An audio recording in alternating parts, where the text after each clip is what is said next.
My cat Freddie loves to be brushed and cuddled. But stirring up his cat allergens meant sneezing and itchy eyes. Then I found Purina One Live Clear. It's cat food that reduced the major allergen and my suffering in as little as 21 days. Now, we feel closer than ever. If you have issues with cat allergens, you really need to try Purina One Live Clear. Try new Purina One Live Clear today. Purina One, a difference from day one. The Red Apple Media Podcast Network presents This is Protecting America. Now, here's Emmy-winning journalist Rita Cosby. And welcome to another edition of Protecting America. I'm Rita Cosby. Lots of big developments. Former President Trump officially announces he's in. He's running for president in 2024. And this comes as the House is now back in Republican hands. And Nancy Pelosi, who's led the House Democrats for nearly 2 decades, announces she is not seeking re-election as the Democratic leader in the House at age 82. And joining us now to talk about all of this and so much more is the great host, Jenna Ellis. Jenna is a former attorney for President Trump. She is also a constitutional law attorney, also a Newsmax contributor, and host of the Jenna Ellis Show. Jenna, great to have you here. Thanks so much, Rita. I so appreciate that introduction. And like I've told you before, I'm such a huge fan of yours, so this is an honor to be on with you. Well, you are terrific, and I love your fire, and I love your dedication to this country. And when I was thinking about who should I have on this week with so many of these major developments, Jenna, you cover so many of these layers. You've always, fought for your clients, fought for the Constitution, fought for what you believed in. And I just got to get your reaction. What a dramatic week. And the thought that now your former boss, President Trump, he's in the ring again. What did you think when you heard his speech? He is the man in the arena. That's one of his favorite former president's speeches, and that is always him. He is actually exactly like me. I love to be in the arena as an advocate, as a champion for what's right, our Constitution, our values, and that is President Trump. He does not want to sit on the sidelines.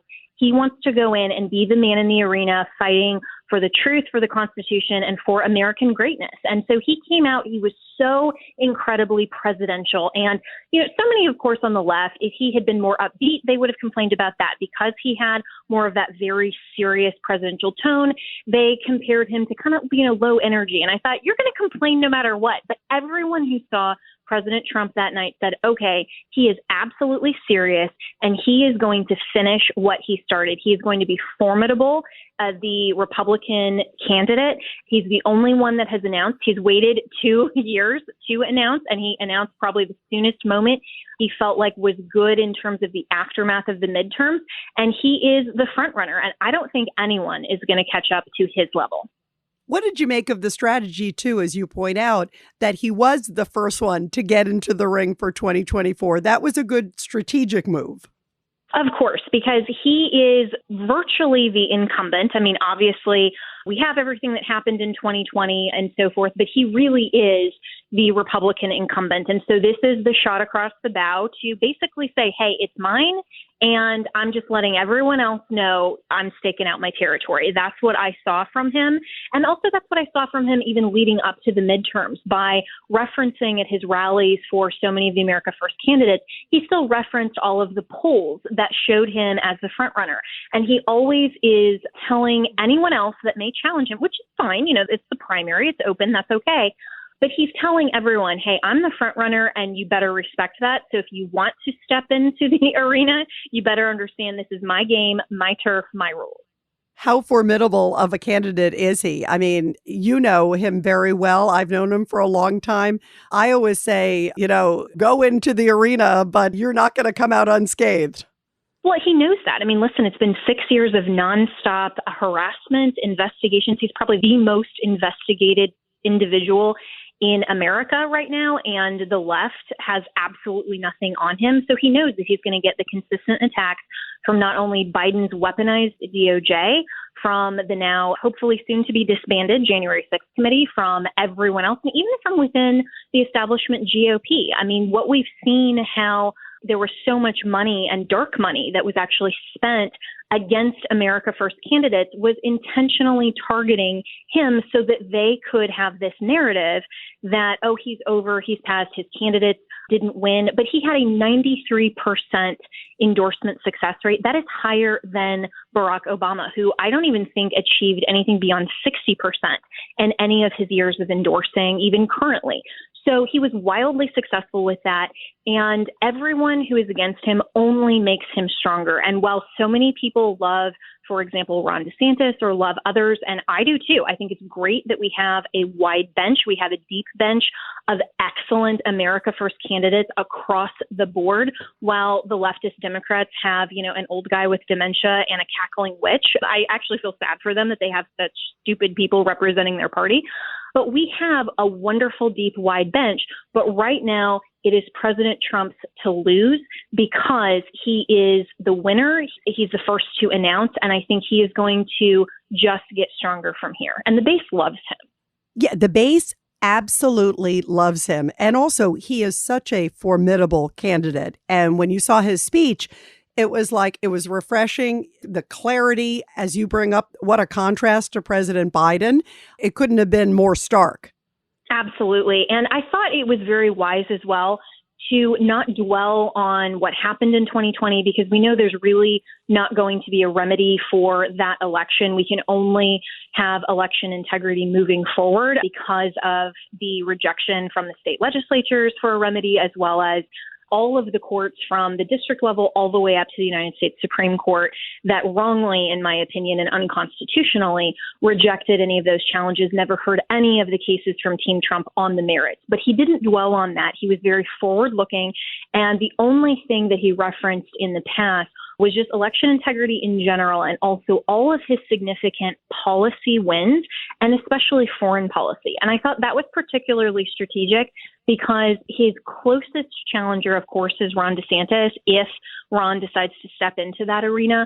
But a governor doesn't deal with foreign policy. So President Trump is saying, listen, I've been there, I've done that, I've built relationships with all of these world leaders. Some of them are allies, some of them not so much. And here's what I've done.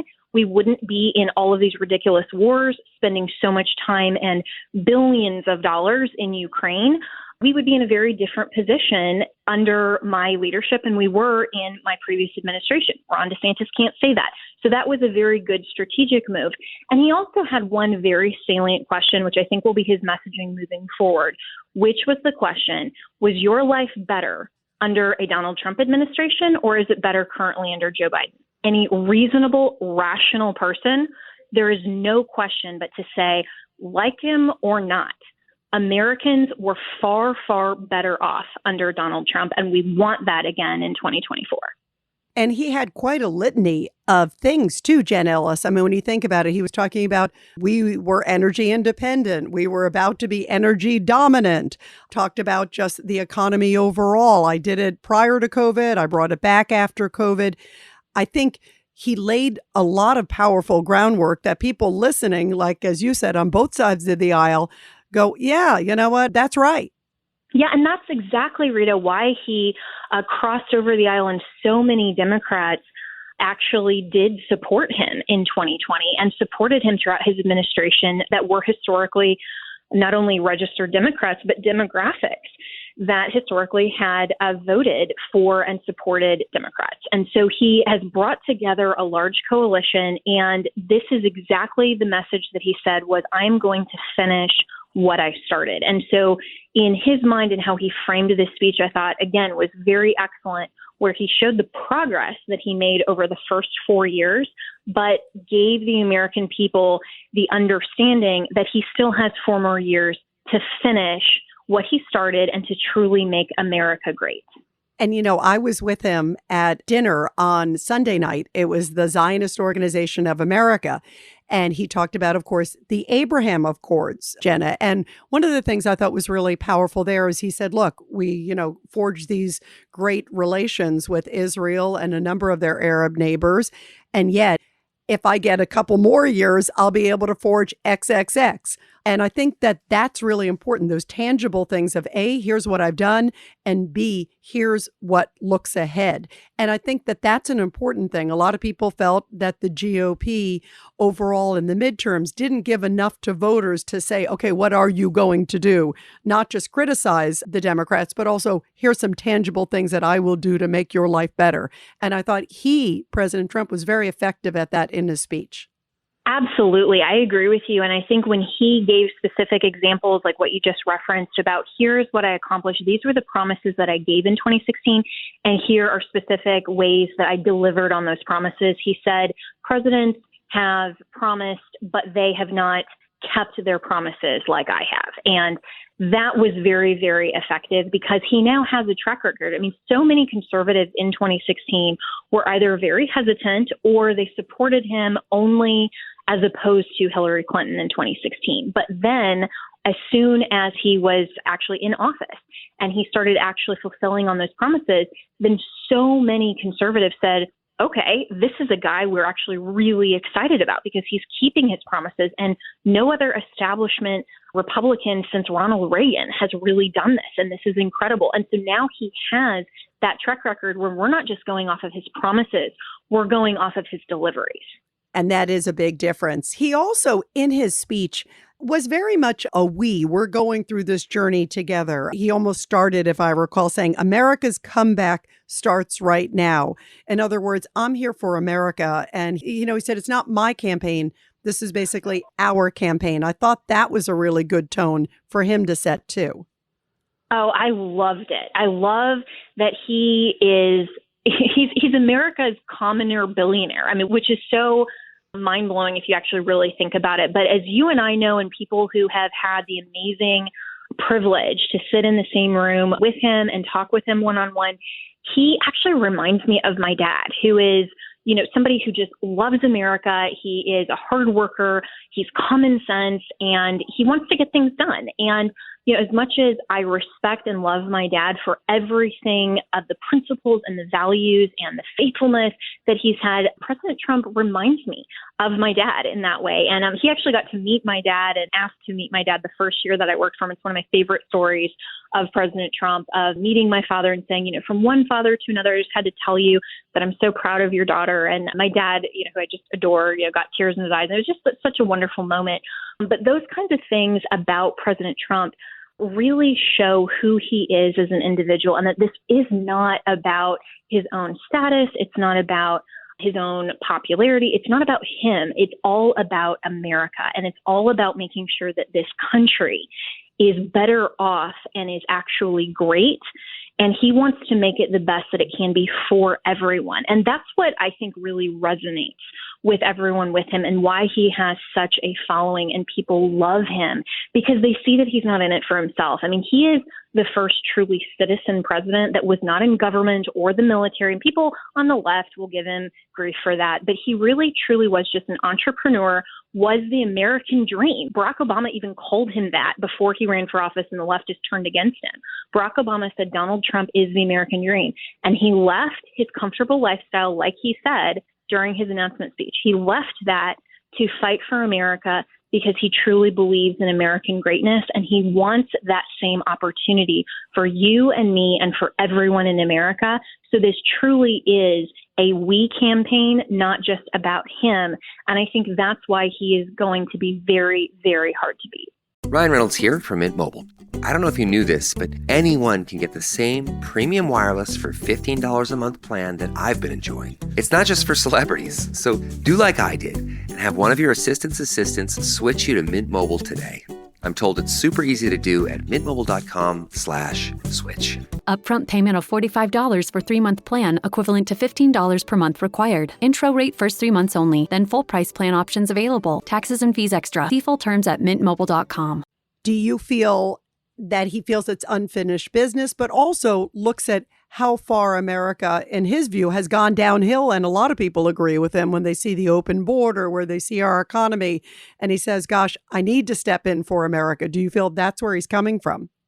I think both, honestly. It's definitely unfinished business. And, he obviously feels that he should have had a second term in office and that he was essentially robbed of that opportunity. So there is that unfinished business angle, but also that was why he got in 2016. Like he famously said to Oprah years ago, that he would have considered running for president if it ever got to the stage that he thought he needed to step in to help save America. And so all of these things aren't just campaign slogans for him.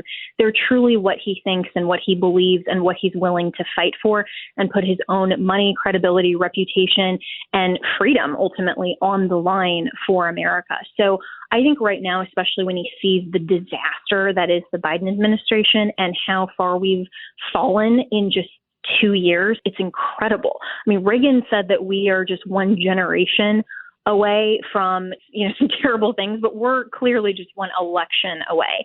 And so I think for him, it's dual fold where he wants to fulfill that unfinished business, but also he sees how the Democrats are intentionally trying to dismantle and destroy this country.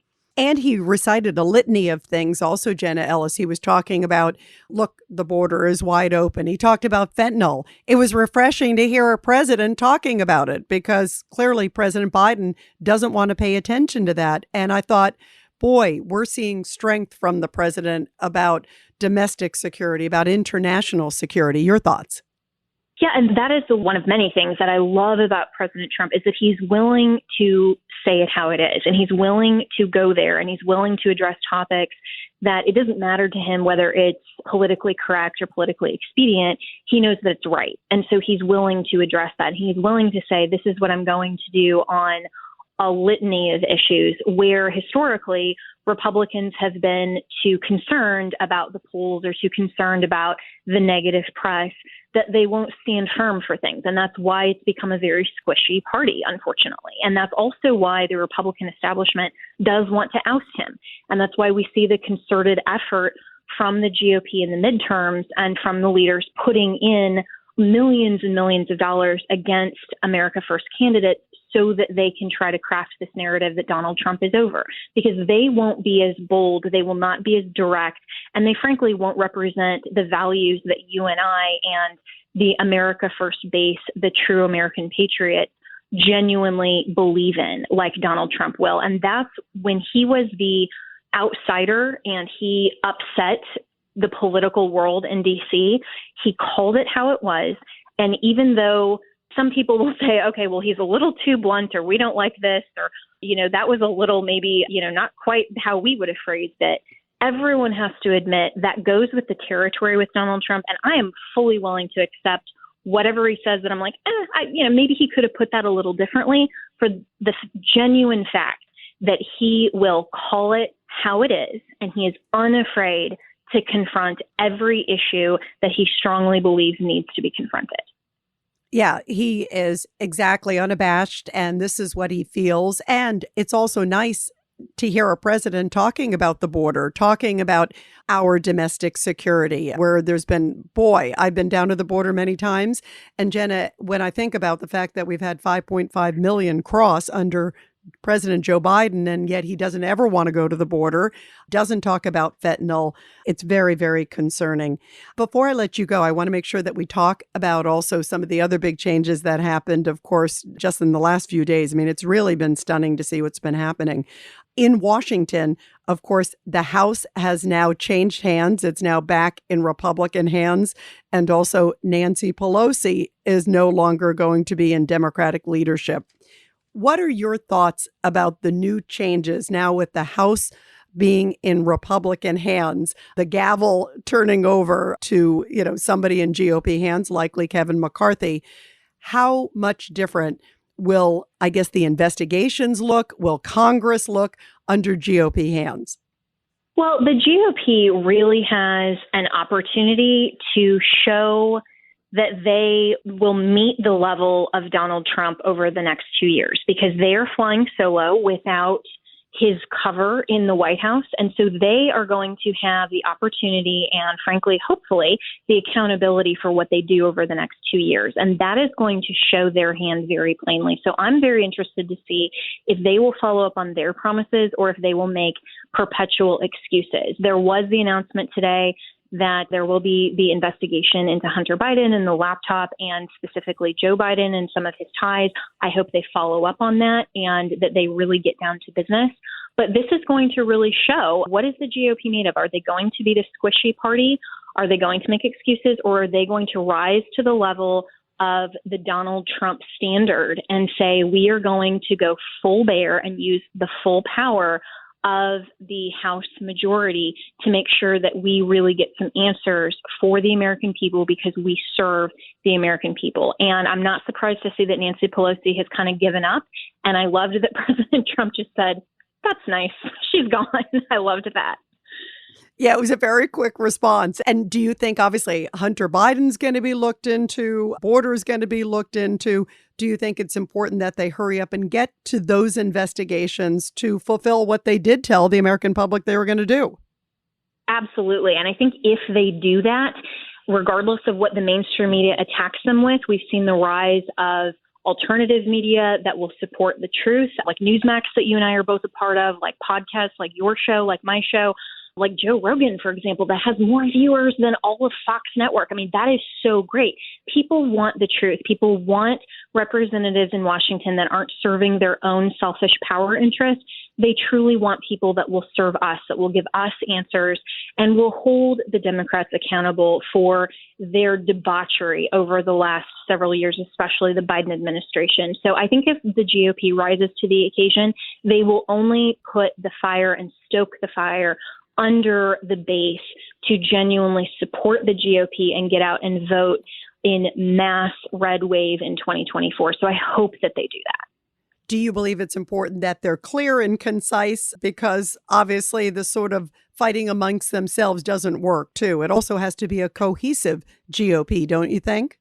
It does. And I hope that they rally around whoever is the nominee and stop some of the infighting in terms of the establishment versus America First. If they are paying attention to any of the polls, then they will recognize that the base in America is genuinely moving forward to America First. And so I hope that we will have a cohesive message in the Republican Party, and that it will be one that is constitutionally based, not squidgy and not hesitant and not spineless. And that's what we've seen since Paul Ryan and over the last years and years that Mitch McConnell has been there. I will give him credit for being rock-ribbed about the federal judge appointments. He does deserve credit for that, but nothing else, honestly. And so I hope that the GOP will be very clear that this is where we stand as a party, and, take it or leave it. And that's what the Democrats do. And we, as conservatives, are the ones who are principled. So we should be even better. And you feel that means investigations, Hunter, border, all those things? Yes, because it's all about the truth. And no one should ever back down from saying, we want to know the truth. We're willing to take the investigations. Donald Trump was the master at that, of saying, I am going to fulfill my agenda and I'm going to move forward no matter what they throw at me. And I've seen that as well in all of the ridiculous headlines. It's so funny how I will find things out about myself when I Google myself that I never knew, right? Because the mainstream media just loves to create these false narratives. And we as conservatives need to move forward and say, this is what we genuinely believe. This is how we're going to exercise legitimate authority and actually enforce the Constitution and hold the Democrats accountable for what they've done, especially their disastrous COVID response and lies, Dr. Fauci, all of those things. And we need to do that. Absolutely. It's interesting to see some on the Democratic side saying, oh, I can't believe they're doing investigations, that they're declaring it. It's like, what did you put President Trump and the Republicans through for so long? Isn't it hilarious and just so, frankly, disgusting to see how they will attack President Trump and anyone associated with him with absolutely baseless investigations. And we've seen investigation after investigation after investigation that ultimately leads nowhere. And yet, when there are very serious substantive questions, they cry foul when we actually use the power of Congress, the power of law enforcement to just simply seek the truth. I mean, it just shows that the Democrats, as I've continued to say, if they didn't have double standards, they wouldn't have any standards at all. Well, Jenna Ellis, it is really great to have you here. Everybody be sure to subscribe and also share this podcast. Jenna, thank you so much for joining us, and thank you for all you do to support and appreciate this great country. It's wonderful to have you here on the podcast. Thank you so much, Rita. I really enjoyed it. And thank you so much for the work that you do to speak truth as well. And you're phenomenal and really an honor and privilege to be on with you today. And everybody, I'll be back soon with another great edition of Protecting America. And of course, you can catch me every weeknight, 10 p.m. to midnight on the legendary WABC Radio. This is Rita Cosby, and thanks for all you do to protect America.